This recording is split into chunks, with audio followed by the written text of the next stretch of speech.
നിങ്ങൾ വെറുതെ അങ്ങ് പടച്ചതാണെന്ന് നിങ്ങൾ കരുതുന്നുണ്ടോ? അല്ലാഹുവിന്റെ ഖുർആനിന്റെ ഭീഷണിയുടെ സ്വരമാണ്.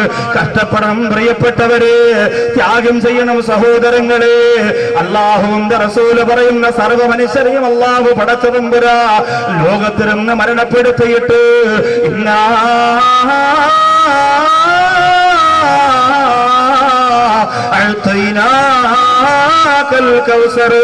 പരലോകത്തിനേക്ക് അല്ലാഹു തരുന്ന അനുഗ്രഹങ്ങൾ മാത്രമാണ് എന്റെ മനസ്സിന്റെ സമാധാനമെന്ന് അല്ലാഹുവിന്റെ റസൂൽ സഹാബത്തിനോട് പറഞ്ഞുകൊണ്ടിരിക്കുന്നു. പുന്നാര നബി തങ്ങൾ പറയുന്നു, പരലോകം തുടങ്ങുന്നത് എന്നിലൂടെയാണ് പരലോകം തുടങ്ങുന്നത്. ദുനിയാവ് മുഴുവനും തകർന്നടിഞ്ഞു പോയാ കുല്ലു മൻ അലൈഹാ ويبقى وجه ربك ذو الجلال والإكرام. എല്ലാ വസ്തുക്കളും അല്ലാഹു ഒഴിച്ച് സർവ്വതും തകർന്നു പോകുന്ന ഒരു ലോകം. അത് കഴിഞ്ഞിട്ട് അല്ലാഹുവിന്റെ റസൂൽ പറയുന്നു, അന അവ്വലു മൻ യുബ്അസു യൗമൽ ഖിയാമ, ആദ്യമായി എഴുന്നേൽപ്പിക്കുന്നത് എന്നെയാണെന്ന് നബിയുനാ മുഹമ്മദ് മുസ്തഫ സ്വല്ലല്ലാഹു അലൈഹി വസല്ലം അല്ലാഹുവിന്റെ റസൂലിനെ വിളിച്ചുകൊണ്ടെത്തുകയാണ്. പരലോകത്തേക്ക് നമ്മൾ എത്തുകയാണ്. അല്ലാഹുവിന്റെ റസൂലിനെ ഭൂമി എങ്ങനെ തരിശു ഭൂമിയായി സർവ്വതും തകർന്നടിഞ്ഞ് ഒരു ബോൾ ഉരുട്ടിയാൽ ഇതിന്റെ അങ്ങേത്തലയ്ക്ക് പോയി നിൽക്കുന്ന രീതിയിൽ നിരപ്പായി കിടക്കുമ്പോ എവിടെയാണ് അല്ലാഹുവിന്റെ റസൂൽ കിടക്കുന്നത്? പരിശോധന നടത്തുമ്പോൾ ആദ്യം കാണുന്ന പ്രകാശമുള്ള സ്ഥലമേതാ? സുബ്ഹാനല്ലാഹ്, ആ പുണ്യസ്ഥലത്ത് മരിച്ചവരെ നിങ്ങളെത്ര ഭാഗ്യവാന്മാരാണ്. ആ മനോഹരമായ സ്ഥലത്തടക്കം ചെയ്യപ്പെട്ടിരിക്കുന്നവരെ നിങ്ങളെത്ര ഭാഗ്യവാന്മാരാണ്. അല്ലാഹുവേ, ബാഫഖീതങ്ങൾ ഉൾപ്പെടെയുള്ള ഒരുപാട് മഹാരന്മാര് അല്ലാഹുവിന്റെ റസൂലിന്റെ ചാരത്ത് കിടക്കുമ്പോൾ സുബ്ഹാനല്ലാഹ്, ആ പുണ്യഭൂമി ഒന്ന് കാണാനെങ്കിലുമുള്ള ഭാഗ്യം നിങ്ങൾക്ക് തരണേ അല്ലാഹുവിന്റെ റസൂല് പറയും, ആദ്യമായിട്ട് ഞാനാണ് എഴുന്നേൽക്കുന്നത്. അല്ലാഹുവിന്റെ അനുമതിയോട് എഴുന്നേൽക്കണമെന്ന് പറയുമ്പോൾ ജിബ്രീൽ അലൈഹിസ്സലാത്തു വസ്സലാമാണ് വന്ന് അല്ലാഹുവിന്റെ ഹബീബിനെ വിളിച്ചുണർത്തുന്നത്. ആദ്യമായിട്ട് ചോദിച്ച ചോദ്യം എന്തെന്നറിയോ? അയിന ഉമ്മത്തി യാ ജിബ്രീൽ, എന്റെ സമുദായം എവിടെയെന്ന് നബിയുനാ മുഹമ്മദ് മുസ്തഫ ആദ്യത്തെ ചോദ്യം അതാണ്. എന്റെ സമുദായം എവിടെയെന്ന് അല്ലാഹുവിന്റെ റസൂൽ സല്ലല്ലാഹു അലൈഹി വസല്ലം തങ്ങൾ ചോദിക്കുകയാണ്. ജിബ്രീൽ അലൈഹിസ്സലാത്തു വസ്സലാം പറയുന്ന നബിയെ, സമയമായി, അങ്ങയുടെ സമുദായത്തെ പരലോകത്തേക്ക് കൊണ്ടുവരാ സമയമായി. ഉഖ്റുജൂ ഇലാ മഹ്ശർ, ഖബറിന്റെ ഉള്ളറയിൽ നിന്ന് വല്ലപ്പുഴ അടക്കിയവരും പൊട്ടച്ചിറയിൽ അടക്കിയവരും പട്ടാമ്പിയിൽ അടക്കിയവരും പെരിന്തൽമണ്ണയിൽ ഖബറടക്കിയവരും മലപ്പുറത്ത് എറണാകുളത്ത് തൃശ്ശൂർ തിരുവനന്തപുരത്ത് അടക്കപ്പെട്ടവരല്ല ഖബറിന്റെ അകത്തിരുന്ന് എഴുന്നേറ്റ് വരികയാണ്. യൗമ യഖൂമു റൂഹു വൽ മലായികത്തു സഫാ, സഫാഹി, മനുഷ്യരും അതുപോലെ മലക്കുകളും അല്ലാഹുവിന്റെ ജിന്നവർഗ്ഗങ്ങളെല്ലാം നിരനിരയായി നിൽക്കുകയാണ്. യൗമ യഫ്റുൽ മർഉ മിൻ അഖീഹി ഉമ്മിഹി വഅബീഹി, ഉമ്മായ നോക്കാൻ മക്കൾക്ക് കഴിയുന്നില്ല, ഉപ്പായ നോക്കാൻ മക്കൾക്ക് കഴിയുന്നില്ല, സഹോദരങ്ങളെ നോക്കാൻ സഹോദരിമാർക്ക് സാധിക്കുന്നില്ല. കുടുംബത്തിന് വേണ്ടി കട്ടപ്പെടുമ്പോ നിസ്കാരം മറന്നവര്, അല്ലാഹുവിനെ മറന്നുകൊണ്ട് ഉമ്മയെ നോക്കിയവര്, പടച്ചോനെ മറന്നുകൊണ്ട് കൂടപ്പുറപ്പിന് വേണ്ടി ജീവിച്ചവര്. അതുപോട്ടെ, ഇന്ന് കൂട്ടുകാരന്റെ കല്യാണത്തിന് പോകുമ്പോ നിനക്ക് നിസ്കാരമുണ്ടോ? ഇന്ന് കൂട്ടുകാരന്റെ വീട്ടിൽ ഫംഗ്ഷൻ നടക്കുമ്പോ അല്ലാഹ് നീ മറക്കുന്നില്ലേ? നോക്കുമോനെ, പടച്ചോനെ പറയുകയാ, ഉമ്മാടെ ഭാഗത്ത് നോക്കാറ്, ഉപ്പാടെ ഭാഗത്ത് നോക്കാറ്, മക്കളെ നോക്കാറ്, സഹോദരങ്ങളെ നോക്കാറ്. യൗമ യഫ്റുൽ മർഉ മിൻ അഖീഹി, ഓടുകയാണ്. യൗമൈദി ശഅനി യുഗ്നി, എല്ലാവർക്കും അവരവരുടെ കാര്യമുണ്ട്. മുആദ് റളിയല്ലാഹു അൻഹു പൊട്ടിക്കരഞ്ഞുകൊണ്ട് നബി തങ്ങളുടെ മുമ്പ് വരികയാ. എന്നിട്ട് പറയുന്ന നബിയേ, പരലോകത്തെ കുറിച്ച് ഖുർആൻ പറഞ്ഞതില് ഒരായത്തിൽ എനിക്കൊരു സംശയമുണ്ട് നബിയേ. അത് അതൊന്ന് വിശദീകരിക്കണം റസൂലേ. അല്ലാഹുവിന്റെ റസൂൽ ചോദിക്കുന്ന പറയുക മുആദ് റളിയല്ലാഹു അൻഹു പറഞ്ഞു കൊടുക്കുകയാ യൗമ യുൻഫഖു ഫിസ്സൂർ വതഅതൂന അഫ്വാജാ. അല്ലാഹുവിന്റെ പരിശുദ്ധ ഖുർആനിലെ ഒരു ആയത്താണ്. ഖുർആൻ ഓടി വരുമ്പോൾ നമുക്ക് കാണാൻ കഴിയുന്നതാണ് പ്രിയപ്പെട്ടവരെ. യൗമ യുൻഫഖു ഫിസ്സൂർ വതഅതൂന അഫ്വാജാ.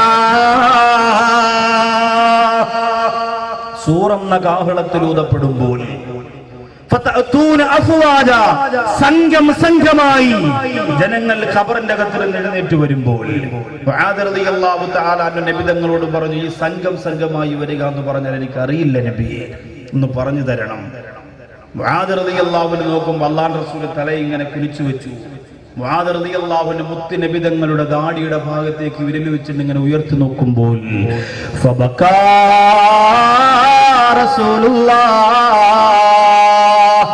അല്ലാഹുവിന്റെ റസൂൽ പൊട്ടിക്കരയുകയാണ്. എന്നിട്ട് പറയുന്നു, മുആദേ സൽതനി അൻ അംരിൻ അദീം, ഒരു വലിയ ഗൗരവമുള്ള കാര്യമാണ് മുആദേ നീ എന്നോട് ചോദിച്ചിരിക്കുന്നത്. വളരെ ഗൗരവമുള്ള ഭയപ്പെട്ടു പോകുന്ന ഒരു കാര്യമാണ് എന്നോട് ചോദിച്ചിരിക്കുന്നത്. അല്ലാഹുവിന്റെ റസൂൽ പറയുന്നു,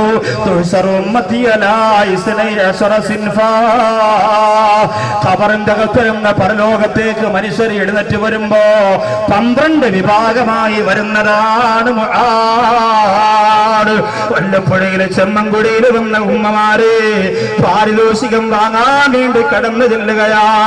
അല്ലാഹുവിന്റെ കോടതിയിലെ പരലോകത്തെ പാരിതോഷികം വാങ്ങാ ഖബറിന്റെ അകത്തിലും എഴുന്നേറ്റ് ചെല്ലുന്ന ചെമ്മൻകുടിയിലെ ഉമ്മ. അല്ലാഹുവിന്റെ റസൂല് പറയുന്നു 12 വിഭാഗമായിട്ടാണ് എഴുന്നേറ്റ് വരുന്നത്. അല്ലാഹുവിന്റെ ഹബീബ് പറയുന്നു, ആരേ അതിൽ 11 വിഭാഗവും നരകത്തിലാണ്. ആരേ അതിൽ 11 വിഭാഗവും നരകത്തിലാ, അവർക്ക് സ്വർഗമില്ല. മുആദേ സ്വർഗമില്ല. 12ാമത് വരുന്ന ഒരൊറ്റ വിഭാഗത്തിന് മാത്രമാ സ്വർഗമുള്ളത്. അല്ലാഹുവിന്റെ റസൂലിന്റെ മുമ്പിരുന്നു കൊണ്ട് മുആദ് റളിയല്ലാഹു അൻഹു കരയാ തുടങ്ങുകയാ.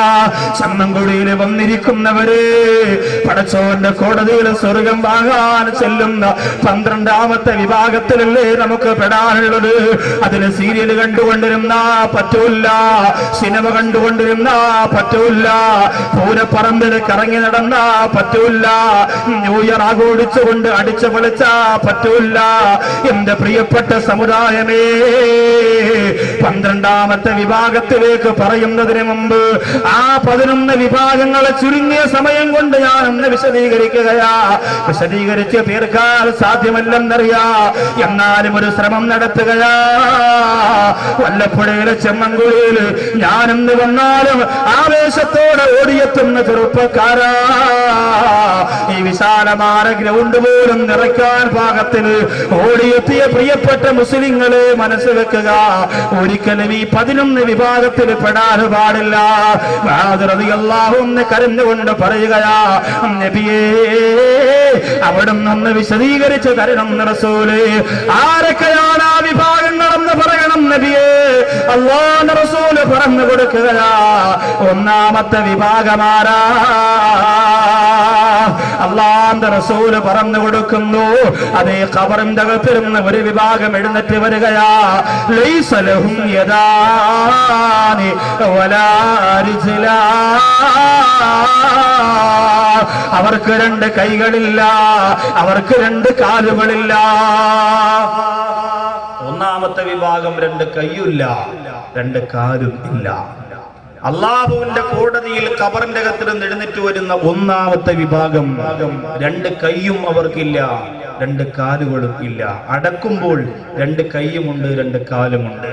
വല്ലപ്പുഴയിലും പൊട്ടച്ചിറയിലും പട്ടാമ്പിയിലും പെരിന്തൽമണ്ണയിലും ചെറുപ്പുളശ്ശേരിയിലും ഒക്കെ ഈ മയ്യത്ത് കൊണ്ടുവന്ന് പള്ളിയുടെ ഖബർസ്ഥാനിലേക്ക് ഇറക്കി വെക്കുമ്പോൾ മക്കളൊക്കെ കണ്ടതാണ്. 2 കൈയുണ്ട്, 2 കാലുണ്ട്, സർവ്വവിധ ശരീരത്തിന്റെ അവയവങ്ങളുണ്ട്, അംഗവൈകല്യങ്ങൾ ഒന്നുമേ ഇല്ല. പക്ഷെ ഇവിടെ ഖബറിന്റെ അകത്തിരുന്ന് എഴുന്നേറ്റ് വരുന്ന 1ാമത്തെ വിഭാഗം ലൈസ ലഹും യദാനി വലാ റിജ്ലാ, അവർക്ക് 2 കൈകളും ഇല്ല, 2 കാലുകളുമില്ല. അല്ലാഹുവിന്റെ റസൂലിനോട് മുആദ് റളിയല്ലാഹു അൻഹു കരഞ്ഞുകൊണ്ട് പറയുന്നു, നബിയേ, അവരെന്ത് തെറ്റ് ചെയ്തതിന്റെ പേരിലാണ് അള്ളാഹു അവരെ അങ്ങനെ കൊണ്ടുപോകുന്നത്? എന്ത് തെറ്റ് ചെയ്തതാണെങ്കിലും നബിയേ, ആ തെറ്റ് മുആദിന്റെ ജീവിതത്തിൽ ഉണ്ടാവൂല റസൂലേ. അത് എന്ത് തെറ്റാണെങ്കിലും മുആദിന്റെ ജീവിതത്തിൽ ആ തെറ്റില്ല നബിയേ. എന്റെ ചെമ്മൻകുടിയിൽ വന്നിരിക്കുന്ന വിശ്വാസികളോട്, വിശ്വാസിനികളോട്